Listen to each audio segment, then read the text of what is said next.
ونستغفره ونؤمن به ونتوكل عليه ونعوذ بالله من شرور أنفسنا ومن سيئات أعمالنا من يهده الله فلا مضل له ومن يضلل فلا هادي له ونشهد أن لا إله إلا الله وحده لا شريك له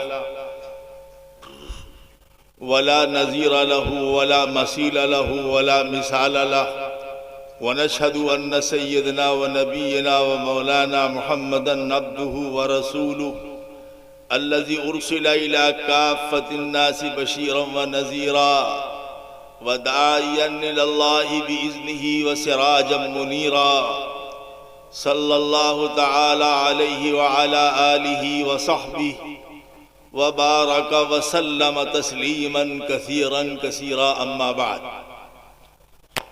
بزرگان محترم، حاضرین مجلس، حضرت مولانا شبیر صاحب، ان کے بھائی اور ان کے تمام رفقا،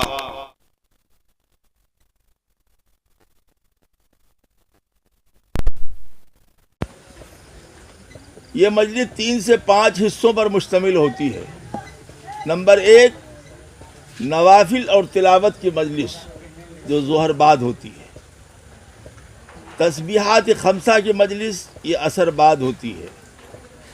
بیان ذکر اللہ کی مجلس یہ مغرب بعد ہوتی ہے.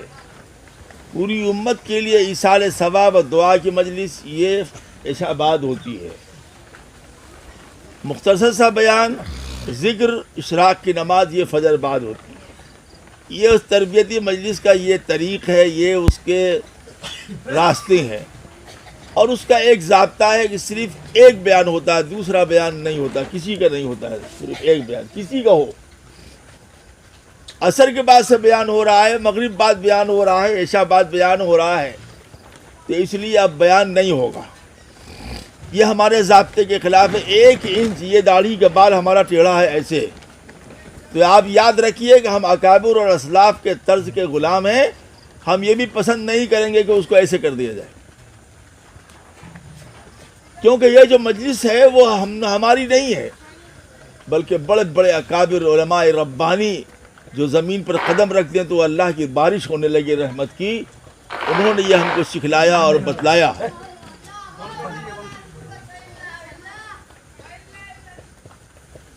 اس لیے یہ ہمیشہ یاد رکھیں، آئندہ، آج تو معاف ہے لیکن آئندہ نہیں، آئندہ وقت نہیں ملے گا. ہمارے علاقے میں، گڈا علاقے میں بابو پور ایک جگہ ہے، ہمارے سب اپنے لوگ ہیں، خاص لوگ ہیں، لیکن وہاں انہوں نے ایک ترتیب دھیرے سے رکھ دیا، ایک دوسری نشست رکھ دیا، ایک دوسرا جلسہ رکھ دیا. کوئی بات نہیں ہے، 15 منٹ میں ختم ہو جائے گا، آدھے گھنٹے میں ختم ہو جائے گا. انہوں نے پورا وقت لے لیا. آج 12 سال ہو گیا ہم نے ان کو وقت نہیں دیا، حالانکہ سب ہمارے ہیں. میں نے کہا کہ نہیں، اصول اور ضابطے کے خلاف کرنے سے نہ رحمت اترتی ہے نہ برکت اترتی ہے. تو اکابر جو ہیں ہمارے اولیاء کرام جو ہیں وہ اللہ کے ولی ہیں. قرآن نے کیا کہا ہے؟ قرآن نے کہا اولئک الذین ھدی اللہ فبہداہ مقتدی. وہ لوگ جو اللہ کی طرف سے ہدایت یافتہ ہیں، جو خدا کی تربیت یافتہ ہیں، جو خدا کے منعم ہیں، جن پر خدا کا انعام اترا ہے. اے قرآن کے پڑھنے والے، تو ان کی اقتدا کر. اس میں ہمیں اپنے پہلے گزرے ہوئے اخلاف، اسلاف اور بزرگوں کی تقلید کا، ان کی اتباع کا حکم دیا گیا. آج جو ہم سے لوگوں سے وہ فیض نہیں ہو رہا ہے، اس کی وجہ یہی ہے کہ ہم نے ایک طریقہ مقرر کیا اپنی مرضی سے، تو اس کا فائدہ نہیں ہے. اور اس کے نقصانات کیا ہیں؟ بہت بڑے نقصانات ہیں، سمجھ میں نہیں آئے گا. ہم آپ کو اس کا نقصان بتاتے ہیں. کتابوں میں ایک قصہ لکھا ہوا ہے کہ ایک بزرگ تھے، انہوں نے ایک بچے کی تربیت کیا، اور ایسی عمدہ تربیت کیا، ایسی عمدہ تربیت کیا، ایسی بہترین تربیت کیا کہ وہ بہت بڑے آدمی ہو گئے. تو ان بزرگ نے ان کو فرمایا کہ تم جاؤ فلاں بستی میں جا کر بیٹھ کر کے اللہ کے دین کی دعوت دو، لوگوں کو اللہ کی طرف بلاؤ. چونکہ ایک اللہ کے ولی کی طرف سے بھیجے ہوئے گئے تھے تو لوگ جڑ گئے، جمع ہو گئے. اور یہیں پر فساد پیدا ہوا. غور سے سنیے گا ہماری بات. ہم بزرگوں سے بیعت ہوتی ہے تو ہماری اصلاح نہیں ہوتی ہے. اصلاح کے محتاج ہیں من المہد الی اللحد. مرتے وقت تک ہم محتاج ہیں اپنے بڑوں کے, مرتے وقت تک محتاج ہیں. تو ایک دن ان کے مریدین نے کہا کہ آپ تو اپنے پیر سے بھی آگے بڑھ گئے. کیوں؟ جب انہوں نے وہاں بھیجا تو انہوں نے سمجھا کہ ہم خود مستقل اب ہو گئے, اب ہمیں پیر کی ضرورت نہیں, شیخ کی ضرورت نہیں. تو کہا ہاں پہلے ہم قطرہ تھے, پھر دریا ہوئے, پھر سمندر ہوئے. جو ہے تو قطرہ بھی سمندر میں مل گیا, دریا بھی سمندر میں مل گیا. یعنی یہ مطلب اب ہم اپنے پیر سے بھی بہت آگے بڑھ گئے. بس یہ زبان سے یہ جملہ نکلنا تھا کہ ولایت چھین لی گئی. جیسے بندہ اللہ کا محتاج ہے, جیسے مسلمان نبی کا محتاج ہے, جیسے بچے ماں باپ کے محتاج ہیں, ان کے احسان کو فراموش نہیں کر سکتے, ایسے ہی امت کا ایک ایک فرد اولیاء اللہ اور بزرگان دین کی نظر کرم کا محتاج ہے. اور ان کی نظر کرم ہٹے گی تو بڑی سے بڑی نعمت چھن جائے گی. آپ کو ایک قصہ سناتے ہیں ہم اپنا. ہم نے 24 سال گزارا ہے وقت. ہم تو مدرسے کی پیداوار نہیں ہے, تو خانقاہ کی پیداوار ہے. پیدا ہوئے خانقاہ میں, جوان ہوئے خانقاہ میں, بوڑھے بھی ہو رہے خانقاہ میں. ایک مرتبہ ہم اپنے شیخ و مرشد حضرت مسیح الامت حضرت مولانا مسیح اللہ خان صاحب جلال آبادی رحمۃ اللہ علیہ کے یہاں پہنچے. مجلس ہو رہی تھی, وہاں مجلس ہوتی تھی صبح 8 سے لے کے 10 تک. تھوڑی دیر ہو گئی, ہڑبڑی میں جلدی جلدی کپڑا وپڑا بدلا تو پجامے کا ایک حصہ جو تھا نیچے تھا, ایک حصہ اوپر تھا. دیکھیے مربی میں اور پیر میں فرق ہوتا ہے, شیخ میں اور مربی میں اور پیر میں, خالص پیر میں فرق ہوتا ہے. اس لیے حضرت سیدنا غوث العظم شیخ عبد القادر جیلانی فرماتی ہیں کسی محقق شیخ کا دامن پکڑو, پیروں کا نہیں.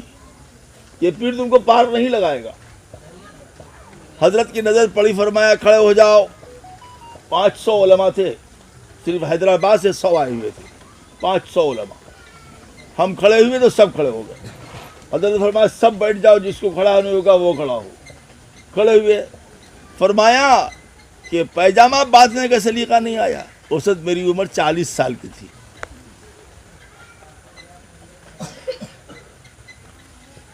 میں کھڑا تھا. سب سے پہلے حضرت نے ہمارا چہرہ دیکھا کہ چہرے پر رنگ تو نہیں بدلا, کہ 500 آدمی کے بیچ میں کھڑا کر دیا. فرمایا جی, ہم نے کہا حضرت جی سکھلا دیا, آتا نہیں. میں نے یہ نہیں کہا کہ جی پجامہ تو باندھیں گے. فرمایا نہیں, سکھلا دیجئے, آتا نہیں. فرمایا کرتا اوپر کرو. اس کو کہتے ہیں تربیت. آج تو آپ کو ڈانٹ دو تو اٹھ کے چلے جائیں گے. بھرے مجمع میں ڈانٹ دیا. بھرے مجمع میں ڈانٹا نہیں, بلکہ بھرے مجمع میں تم کو تمہاری تربیت کیا. فرمایا پجامے کو کھولو. اب دیکھیے پجامہ کھلوا رہے سب کے ساتھ. اور صاحب پجامے کو ناف پر بندھوایا. فرمایا پجامے کی سنت یہ کہ ناف پر باندھا جائے, اس کے دونوں پائچے برابر ہوں, ایک نہیں کہ اونچا دوسرا نہیں نیچا. وہ باندھا گیا. بات ہو گئی, کہا بیٹھ جاؤ. آپ جانتے ہیں کیا ہوا ان کا نتیجہ؟ بات بالکل معمولی سی ہے. لیکن جب حضرت کی مجلس ختم ہوئی تو وہ علماء نے ہم کو گھیر لیا. علماء نے, کوئی ہمارا ہاتھ چوم رہا ہے, کوئی ہمارا منہ چوم رہا ہے. تو تھوڑا ہمارے مزاج یہ تھوڑی خوش مزاجی ہماری ہے. ہم نے کہا کہ بھائی یہ جوانی میں سب میرا گال چوم لو تو گال بچے گا, تو بیوی کیا چومے. کہنے لگے تمہاری, یہ بات سنیے آپ لوگ. انہوں نے کہا تمہاری برکت سے آج ہمیں پتہ لگا کہ پاجامہ اور لنگی باندھنے کی سنت کیا ہے. ہم لوگ کو پتہ نہیں تھا, آئے کھلا باندھا چلے آئے. کہا تمہاری برکت سے آج پتہ لگا کہ پاجامہ یا لنگی باندھنے کا مستحب طریقہ کیا ہے. اللہ تمہیں جزائے خیر دے, جنت میں تم کو بڑی بڑی جگہ ملے. 500 علماء نے دعا دیا ہمیں. دیکھیے بات معمولی سی ہے, لیکن وہاں 500 جو علماء آئے تھے, بڑے بڑے علماء حدیث پڑھانے والے, وہ کیا کہتے ہیں آج حضرت کی برکت سے ہمیں پتہ لگا کہ پاجامہ باندھنے کی سنت اور مستحب طریقہ کیا ہے. کیوں؟ وہ سب وہاں سیکھنے کے لیے گئے تھے, وہ سب طالب بن کے گئے تھے, خالی ڈبہ بن کر کے گئے تھے, خالی اس ذہن ہو کے گئے تھے. اپنے کو ناواقف سمجھ کے گئے تھے, اپنے کو ناکارہ سمجھ کے گئے تھے. ناکارہ کہنا بہت آسان ہے, ناکارہ سمجھنا بہت مشکل ہے.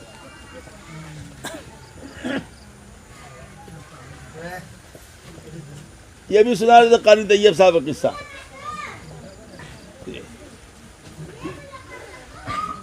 وہ حکیم الاسلام ایسے نہیں بنے تھے, عالم اسلام کے اتنے بڑے عالم تھے, پوری ہندوستان کی نہیں 500 سالہ تاریخ میں حکیم الاسلام حضرت مولانا قاری محمد طیب صاحب واحد ایک اللہ کے ایسے ولی اور عالم دین ہیں جن کے انتقال پر غیر ممالک سے 50,000 تعزیت نامے آئے تھے. غیر ممالک سے 50,000. یہ بڑے مرتبے بڑوں کو کیسے ملتے ہیں؟ ایسے نہیں ملتے ہیں, جھکنے سے ملتے ہیں, بڑوں کے سامنے مٹنے سے ملتے ہیں, اپنے بڑوں کے سامنے سر جھکانے سے ملتے ہیں. سر جھکانا نہیں بلکہ دل جھکانے سے ملتے ہیں. ہمارے حضرت مولانا قمر الزمان صاحب الہ آبادی دامت برکاتہم, اب وہی میرے کو استاد زندہ رہ گئے ہیں, ان کا ایک قصہ میں سناتا ہوں. اپنے سامنے کا قصہ میں پڑھتا تھا شاہ وصول اللہ صاحب رحمۃ اللہ علیہ کی, ہاں جن کے وہ داماد تھے. ہمارے علاقے میں ایک جگہ ہے کوپا گنج مئو, وہاں پر ایک سیٹھ عبدالرب صاحب تھے, حضرت شاہ وصول اللہ صاحب کے بالکل عاشق, بہت مالدار, بڑے آدمی. ہمارے بچپن میں 2 ہی آدمی کے پاس کار تھی, ایک حاجی امجد اللہ صاحب کے پاس, ایک سیٹھ عبدالرب صاحب, بس. ہر بار کار تو ایسی چلتی تھی. تو انہوں نے حضرت مولانا قمر الزمان صاحب کو گاڑی میں اثر بعد بیٹھا لیا کہ بازار سے کپڑا خریدنا ہے, چلو. چلے گئے. وہاں سے لوٹے تو تھوڑا دیر ہو گئی. تو حضرت شاہ وصول اللہ صاحب کی خاص بات یہ تھی کہ اپنے مریدین متوسرین کی تربیت بہت کرتے تھے. آج وہ تربیت نہیں ہو رہی ہے, کیوں؟ اس لیے کہ نگاہ نہیں رکھی جاتی ہے کہ ہمارا خادم کیا کر رہا ہے, یہ ہمارا نوکر کیا کر رہا ہے, یہ خانقاہ کے دربان کیا کر رہا ہے, یہ فلاں کیا کر رہا ہے. پوچھا کہاں گئے تھے, کہا سیٹھ صاحب لے کے چلے گئے تھے بازار. کہا کیوں گئے تھے؟ تم کیوں گئے؟ اسی لیے گئے تھے نا کہ سیٹھ صاحب مالدار آدمی ہیں, تھان خریدیں گے تو کرتے کپڑا ہم کو بھی دیتے. اس کو کہتے ہیں دنیا کی محبت دل سے کھرچ کے نکالنا.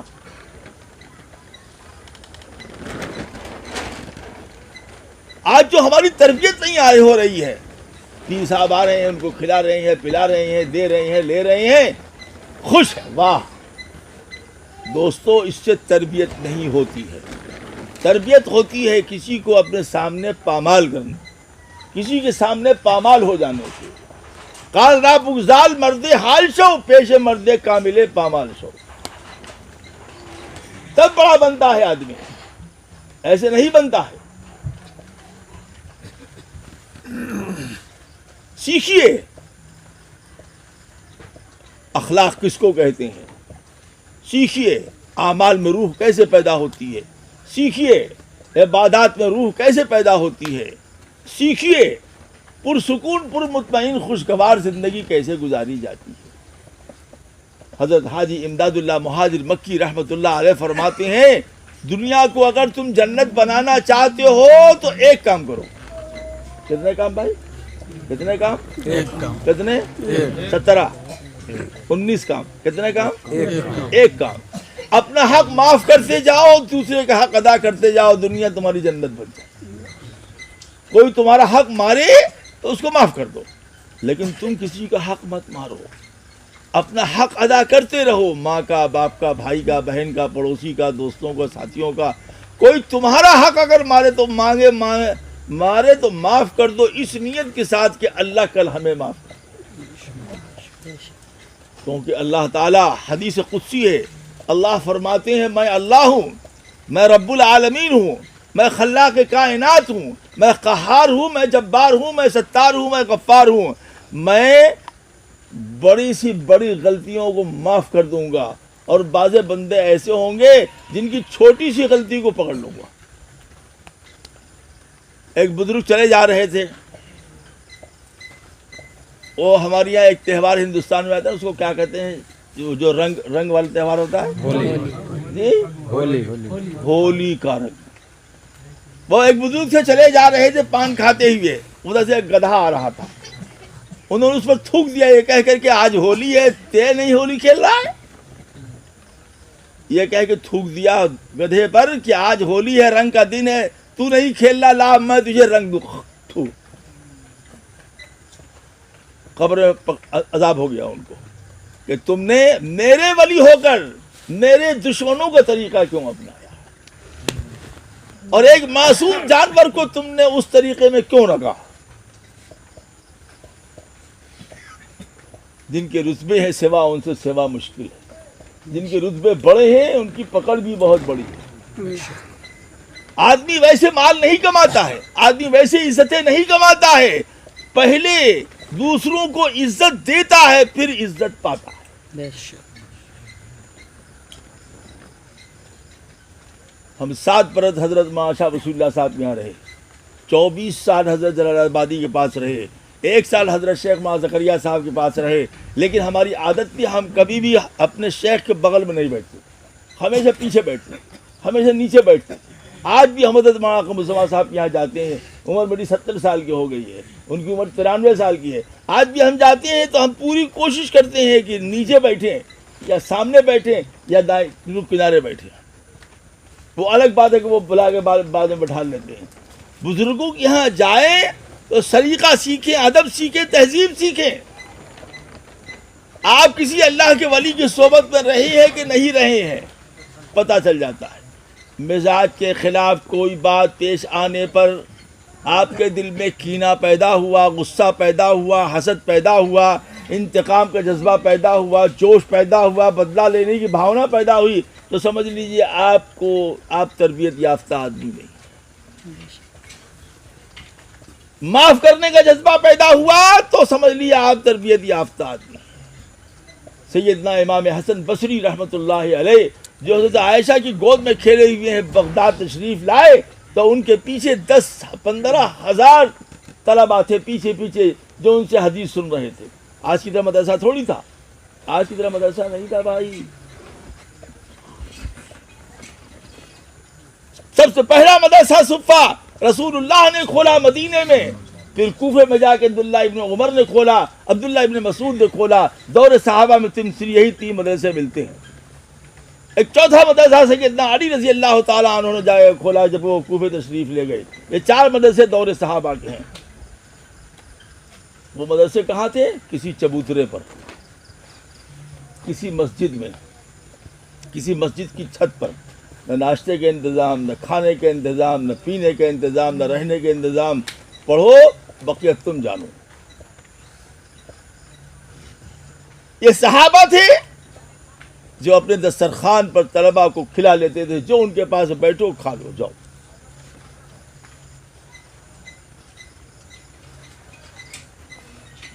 تو سامنے سے ایک شخص آیا، اس نے امام حسن بصری کو کا جلوہ جلال دیکھا تو ایک انتہائی بہت غلیظ قسم کی گالی دے دی.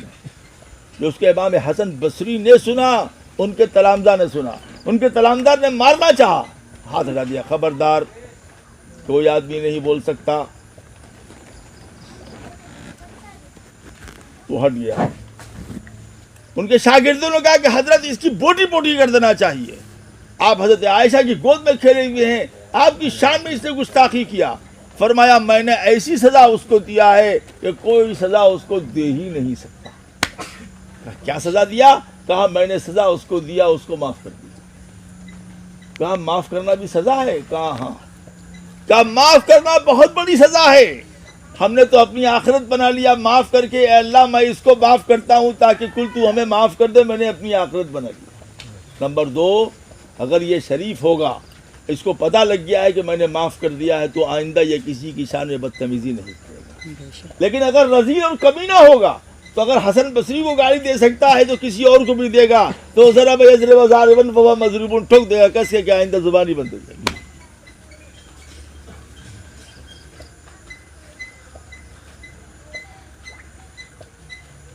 سمجھ کے رہیے، اس مجلس کی آپ کی قیمت، آپ کو اس مجلس کی قیمت کا احساس نہیں ہے،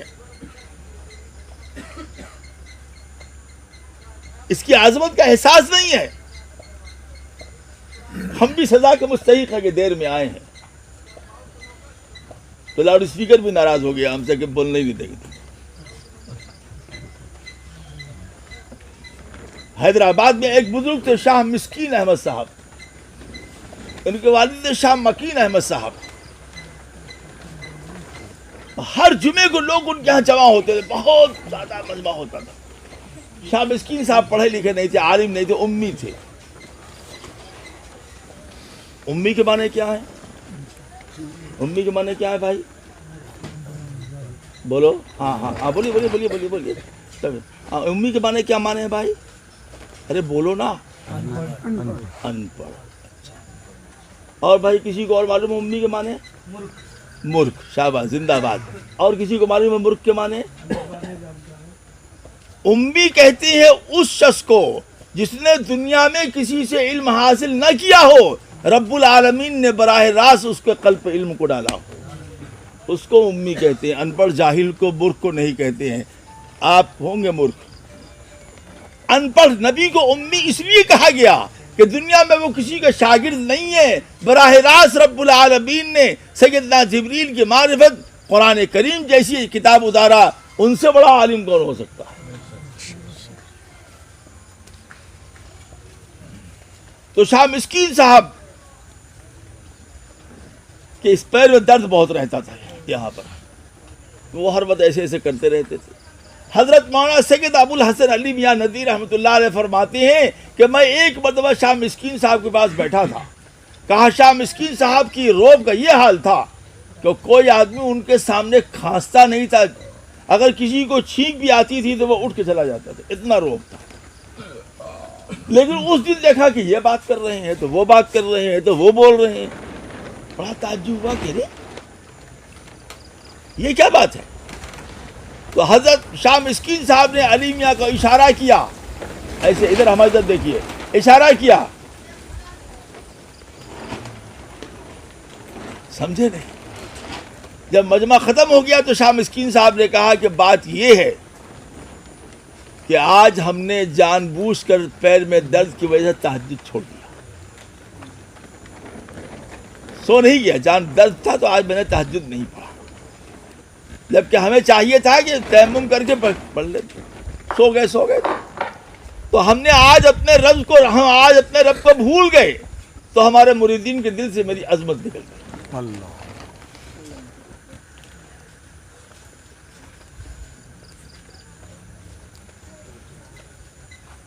ضرورت اس چیز کی ہے کہ ہم اپنی اصلاح کی فکر کریں. کیوں؟ اس لیے کہ اصلاح کرنا فرض ہے.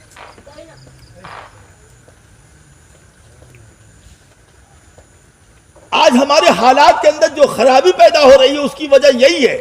تعلقات جو بگڑ رہے ہیں, گھر گھر برباد ہو رہا ہے, پڑوسی سے ناچاقی چل رہی ہے, امام اور مقتدی کے درمیان میں جھگڑے ہیں, پیر و مرید کے درمیان میں جھگڑے ہیں, لوگوں کے درمیان میں جھگڑے ہیں. اس کی وجہ یہی ہے کہ ہم نے سیکھا ہی نہیں سماج کے اندر کیسے رہا جاتا ہے.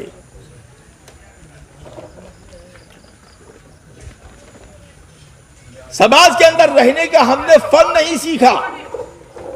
بزرگان دین اور اولیاء کاملین کے صحبت میں بیٹھنے سے سماج میں رہنے کا فن آتا ہے, کیسے کس کے پاس رہا جائے, کس سے کیا سیکھا جائے, کس طریقے سے زبان کا استعمال کیا جائے, کس طریقے سے ہاتھ پیر کا استعمال کیا جائے, کب کون سا جملہ بولا جائے, کب چپ چاپ رہنا بہتر ہے, کب بولنا بہتر ہے.